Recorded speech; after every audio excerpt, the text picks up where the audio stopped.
What is up, party people? It is your host, Voltron, coming at you with another Anchor video. Yesterday, the top G at Anchor tweeted, he sent out one of his infamous cryptic tweets where people kind of know what it's about, but then don't know enough. And it seems like Chandler's the type of person who likes to foreshadow what is going to happen, what is going to happen into the future. And I'm not talking about 1 week out, 1 month out, 6 months out. I'm talking about a year and a half or longer. And normally he seldom tweets, but when he tweets, there's something behind it. There is some substance. And in this tweet, he mentions the products of two major financial institutions. He's talking about PayPal and JPMorgan Chase.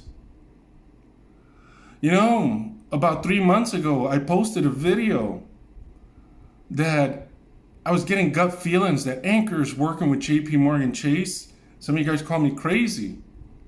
And then I made a video about Anchor being in the mix with PayPal. And suddenly we get this tweet that mentions the products of these two companies from the head of Anchor. So it's starting to look like something is brewing, that they've been working on a project behind the scenes. And in this tweet, he mentions DeTradFi, which means it's a combination of decentralized finance with traditional finance. So we're getting a hybrid. And it looks like a lot of these traditional finance companies want to have a competitive edge against their competition. One way to do that is to provide a better return for their clients. And DeFi can give them that avenue. It can make their product more attractive to consumers. So it looks like traditional finance, like JPMorgan Chase and PayPal, want to get into Web3. And this was probably some sort of foreshadowing, but long-term foreshadowing. Do you remember that interview that a couple of days ago that the Hitman made?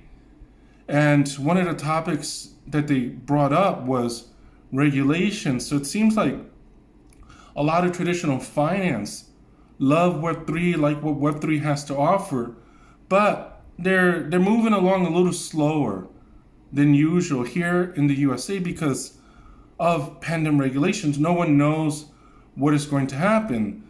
But if we look at Europe, Latin America, Africa, Asia, it is moving at warp speed. So the US is a little bit behind, but it seems like enterprise here is saying it's going to happen here. It just might be delayed. We may not be the leaders in the sector, but we're going to get our feet wet because we know ultimately it will come. And it sounded like in the Hitman's interview that a lot of people are waiting to see what happens with the next elections here in the USA, because elections are next year in 2024. So we may get a new administration. And with a new administration, they may be pro-crypto, which means if we do get an administration that is pro-crypto, we're going to start to see movement a lot faster, quicker. We're going to see competition among Web3 companies increase, and we might see the start of a bull run. I guess the other thing is, what if we don't get a new administration? Then we might get 4 extra years of the same. But either way, the rest of the world is still moving forward with the digital technology.